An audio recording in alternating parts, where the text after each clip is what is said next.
Le 21 novembre 1999, Pokémon Or et Argent sortent au Japon avant d'arriver aux États-Unis et en Europe sous une ovation de journalistes extatiques complètement conquis par les nouveautés amenées par ce nouveau jeu. Et ce qui est souvent cité comme amélioration par rapport au jeu précédent, c'est le système de combat du jeu qui a gagné en profondeur via les nouveaux types, les nouveaux Pokémon, les corrections de bugs des jeux précédents et plein de nouveautés comme les nouvelles attaques, dont certaines sont tout de suite repérées par les joueurs comme étant d'excellentes attaques qui changeront à jamais les combats Pokémon, comme l'attaque retour basée sur le bonheur du Pokémon, l'attaque blabla dodo qui permet de lancer une attaque pendant qu'on dort et donc de le coupler avec repos qui soigne le Pokémon, ou encore puissance cachée dont le type de l'attaque est différent pour chacun des Pokémon et permet donc à des Pokémon de récupérer des attaques de type très différents. Par exemple, en première génération, les Pokémon électriques sont complètement bloqués par les Pokémon de type sol. Et bien en deuxième génération, ils peuvent potentiellement récupérer puissance cachée de type eau, plante ou glace, qui du coup est super efficace sur les types sol. Mais parmi toutes ces nouveautés, il y a une attaque qui passe totalement inaperçue, c'est l'attaque Vantardise. Elle est utilisée par quelques dresseurs adverses, dont notamment Koga, membre du Conseil des 4 qui l'utilise avec son Kikli, mais alors qu'elle est disponible en CT et que quasiment tous les Pokémon peuvent la prendre, les joueurs l'ignorent totalement et elle n'est quasiment jamais vue en compétition. Et c'est pas étonnant parce que Vantardise rend le Pokémon adverse confus, ce qui est déjà pas extraordinaire, mais surtout elle augmente l'attaque du Pokémon qui en est victime. Ce qui veut dire que si le Pokémon adverse se frappe dans sa confusion, il s'enlèvera plus de dégâts que s'il avait été mis confus autrement. En fait, c'est une épée à double tranchant. D'un côté, ça va faire plus de dégâts aux Pokémon confus, certes, mais de l'autre, c'est dangereux de doubler l'attaque d'un Pokémon, et le plus important dans la confusion, c'est pas les dégâts que va s'infliger le Pokémon confus, c'est essentiellement le fait de le priver d'un tour de jeu. Et en plus, à cette époque, il n'y a pas beaucoup d'objets différents, et comme Nintendo impose dans certaines de ses compétitions que les Pokémon d'une même équipe aient des objets différents, du coup, beaucoup de Pokémon tiennent la baie miracle qui soigne les statues, donc la paralysie, le sommeil, etc. et aussi la confusion. Imaginez, vous utilisez Vantardise, le Pokémon adverse soigne sa confusion avec la baie miracle et vous avez juste doublé l'attaque du Pokémon adverse gratuitement. En plus, à cette époque, la confusion est vue comme un statut inférieur par rapport au sommeil super fort qui empêche un Pokémon d'attaquer pendant 1 à 6 tours et la paralysie ultra forte qui baisse la vitesse et en plus a de bonnes chances d'empêcher le Pokémon adverse d'attaquer. Et même quand la confusion est lancée, c'est plutôt via des attaques comme Onde Folie, ce qui est d'ailleurs le cas de la plupart des dresseurs du jeu. Il est quand même possible d'exploiter un combo intéressant en utilisant Vantardise sur le Pokémon adverse, puis Boost qui copie les changements de stats de l'adversaire et donc double l'attaque du Pokémon. Mais ça revient juste à faire une danse lame et ça prend 2 tours. C'est beaucoup trop long dans un combat Pokémon où chaque tour est extrêmement important. Et vous pouvez perdre un tour en plus de tout ça parce que Vantardise n'a que 90% de précision et donc va rater régulièrement. Vantardise est donc laissé de côté par les joueurs et personne n'aurait imaginé le drama qu'allait causer une attaque aussi simple des années plus tard. Et là, on va assister à une décennie où Game Freak essaie de mettre en avant cette attaque, mais à chaque fois, les joueurs l'ignorent. Dans Ruby, Saphir, Emerald, il y a plein de dresseurs qui l'utilisent, comme ceux de la team Aqua et Magma, ce qui est raccord avec leur caractère dans le jeu, mais aussi Damien au Conseil des 4, qui a 2 Pokémon qui l'utilisent. Dans les jeux de 4ème génération, l'attaque revient en tant que CT qu'on peut acheter au centre commercial de Céladopol, histoire de la rendre encore plus facile à avoir, et du coup on peut la prendre à tout le monde, mais encore une fois, les joueurs ne l'utilisent pas. L'attaque est juste moins intéressante que d'autres et trop dangereuse. Et en génération 5, l'attaque revient en tant que CT, sauf que les CT sont utilisables à l'infini, ce qui permet de la prendre à plein de Pokémon. Et pourtant, même si elle apparaît de temps en temps, elle est toujours laissée de côté parce que les joueurs sont habitués à ce qu'elle soit disponible, mais nulle. Il y a tellement d'attaques disponibles et de nouveaux Pokémon que c'est dur de tout tester. Et surtout, la 5ème génération, c'est la génération des climats. Une génération de bourrins avec des Pokémon ultra forts comme Terrakium, Keldeo, Fulguris et les dragons qui balancent des attaques puissantes. C'est pas un environnement où les Pokémon vont avoir le temps de faire des vantardises tranquillement. Mais fin 2013, Pokémon X et Y débarquent dans le monde et ces jeux vont tout changer et rendre l'attaque Vantardise surpuissante. Et pourtant, l'attaque vantardise en elle-même n'a pas changé d'un poil. C'est exactement trait pour trait la même attaque qu'avant. Et en plus, on pourrait penser que l'environnement devient encore plus bourrin avec les méga évolutions complètement pétées comme Méga Lucario ou les méga Dracofeu. Et en fait, non. Le méta, donc l'environnement de combat et les Pokémon joués, deviennent plus lents. Notamment grâce à l'introduction du type Fée, qui bloque les attaques dragons et résiste aux attaques combat de type qui étaient super forts dans les générations précédentes. Les climats ne sont plus infinis sur le terrain et s'arrêtent après quelques tours, ce qui les rend beaucoup moins forts. Et en plus, Genesect et Méga Lucario sont bannis par la communauté parce qu'ils sont beaucoup trop forts. Et tout ça amène un environnement de combat plus équilibré et plus lent. Mais est-ce que ça suffit pour faire monter Vantardise ? Eh bien non, pas vraiment. Comme vu dans les générations précédentes, l'attaque en elle-même semble inférieure à plein d'autres. Et pourtant, début 2014, Vantardise devient l'une des attaques les plus jouées du jeu. Alors comment ça se fait ? Eh bien un Pokémon détient la clé du succès. Ce Pokémon, c'est Trousselin. Trousselin, c'est un Pokémon qui était vu comme très faible après son annonce parce qu'il a des statistiques vraiment faibles. Son BST, donc la somme des statistiques de base de Trousselin, s'élève à 470 quand dans le même temps, les Pokémon les plus utilisés ont des BST de 600 comme Tyrannosif ou Hitran. C'est très faible Trousselin à côté. Mais dans les compétitions Pokémon, les statistiques ne veulent pas tout dire. Il y a plein de facteurs qui permettent de juger l'utilité d'un Pokémon. Et Trousselin est excellent sur tous les autres facteurs. Au niveau des types, il a un double type Fée Acier. C'est l'un des meilleurs du jeu défensivement qui lui offre que 2 faiblesses pour 11 résistances et immunité. C'est vraiment excellent comme double type. Déjà, le type Acier est super fort en lui-même défensivement. Le type Fée est l'un des meilleurs défensivement aussi. Alors les deux combinés, c'est une folie à quel point il couvre plein d'attaques et bloque plein de Pokémon. Ensuite, son talent. Trousselin a accès au talent Farceur, qui est un talent qui permet d'attaquer en premier quand on fait une attaque de statut.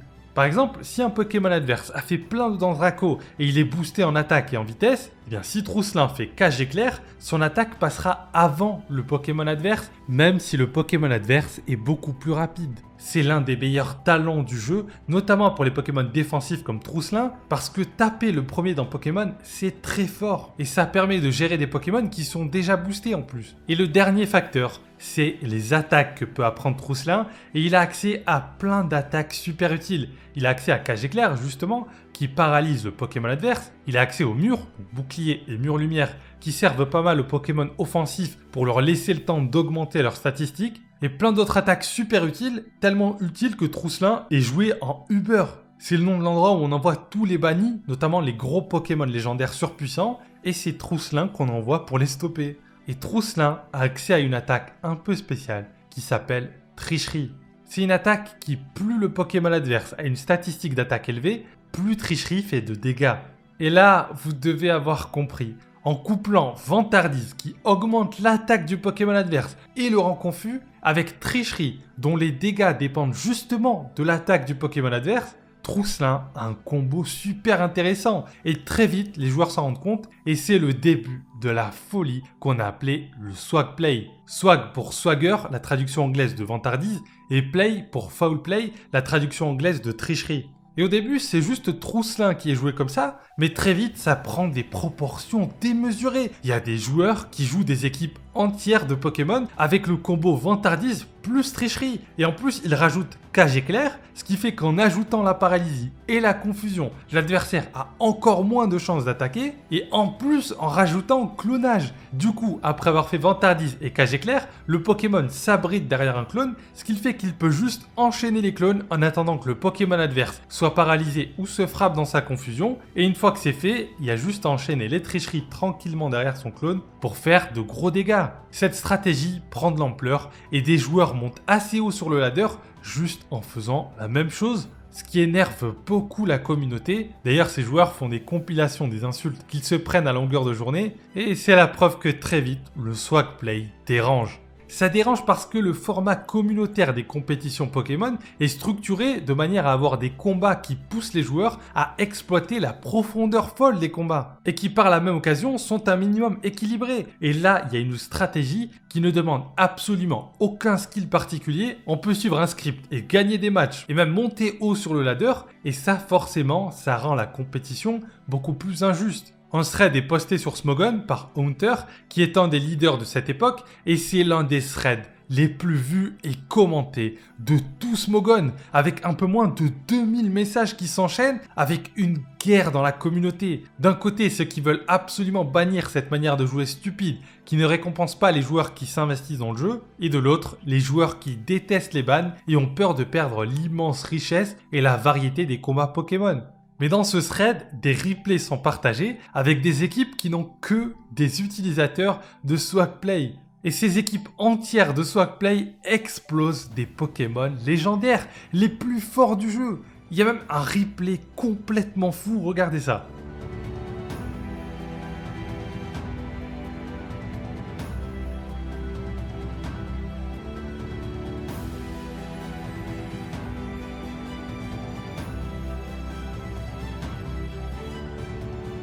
C'est un Chakripan qui gagne tout seul contre une équipe de légendaires grâce à cette stratégie. Parce que quand on est un minimum chanceux, cette stratégie est redoutable, voire imbattable. Et un utilisateur du nom de MeGetNoOne fait une étude avec des graphes pour montrer qu'on a plus de chances de gagner que de perdre avec cette stratégie. Ce qui semble ridicule parce qu'on considérait cette stratégie uniquement forte quand on avait de la chance. Et en plus, lui, il a utilisé une équipe qui était pas terrible. Il y a mieux dans le genre des Swagplay. Et du coup, plein de joueurs qui ne sont pas très bons se mettent à utiliser cette stratégie pour avoir une chance de battre les joueurs plus forts. Mais alors pourquoi est-ce qu'il y a des gens qui ne veulent pas bannir cette stratégie si elle est si forte que ça ? Eh bien parce que Pokémon, c'est un jeu avec tellement de profondeur et de stratégie possibles qu'on peut quand même lutter contre ça. On peut utiliser un Pokémon avec tempo perso, qui du coup les rend immunisés à la confusion, et donc ignore la confusion de vantardise. Mais le problème c'est que les Pokémon qui ont ce talent sont rares et pas super forts. On peut utiliser des baies aussi pour ça, même si du coup ça nous empêche d'utiliser des objets plus importants en combat. Et en plus les baies ça fonctionne qu'une fois.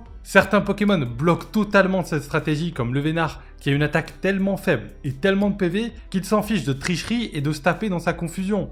Et surtout, la stratégie, ça repose sur de la chance pure et simple. Si on rend confus les Pokémon adverses mais qu'ils arrivent quand même à attaquer, la stratégie est nulle. Mais si l'inverse se passe, alors c'est la meilleure stratégie du jeu.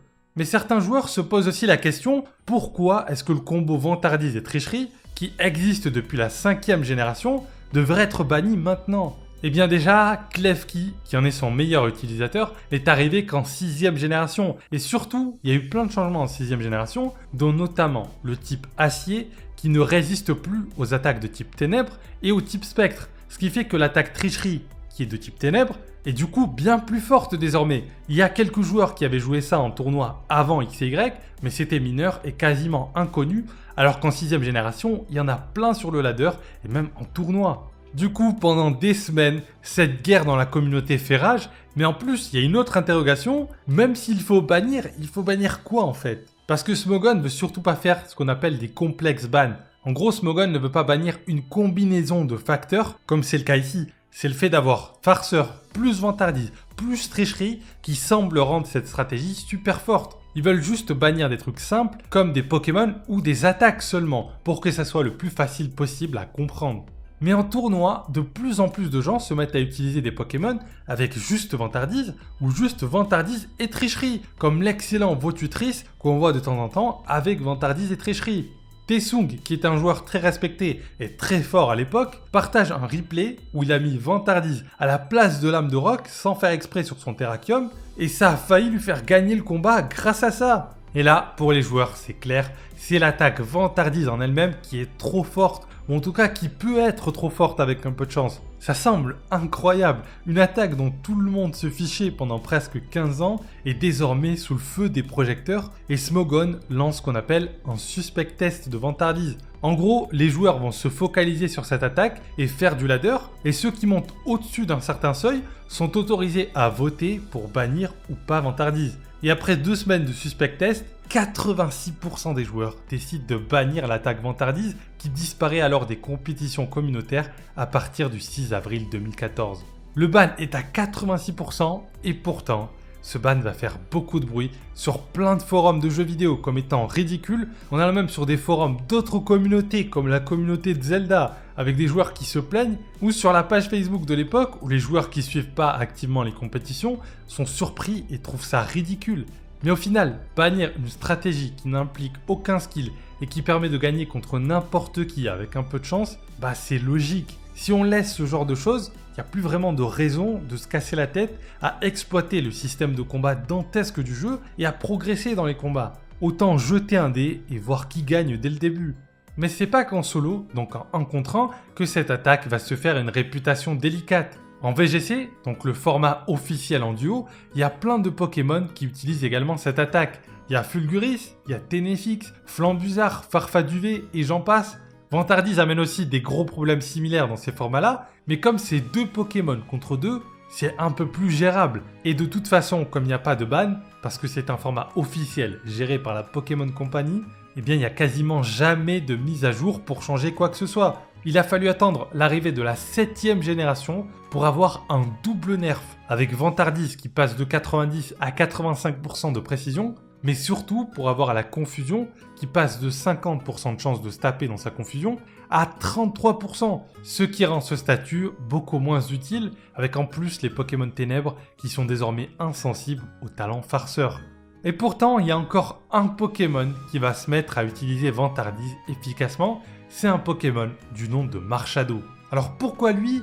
Eh bien Marshado a une attaque signature qui vole les boosts de l'adversaire, Kleptoman. Ce qui veut dire que s'il fait Vantardise et fait monter l'attaque du Pokémon adverse de 2 crans, et qu'ensuite il vole les boosts en attaquant avec Kleptoman, non seulement il récupère le boost d'attaque qu'il a envoyé avec Vantardise, mais en plus il attaque dans le même tour avec ses boosts, et il les garde, ce qui peut le rendre vraiment terrifiant. Mais à part ça, eh bien Vantardise a disparu. C'est assez dingue qu'une attaque aussi vieille ait dû être nerfée parce qu'elle était devenue problématique, mais ça montre à quel point les combats Pokémon évoluent en permanence et à quel point tous les ajouts amenés par les générations peuvent faire naître de nouvelles stratégies à partir de vieilles attaques tombées dans l'oubli.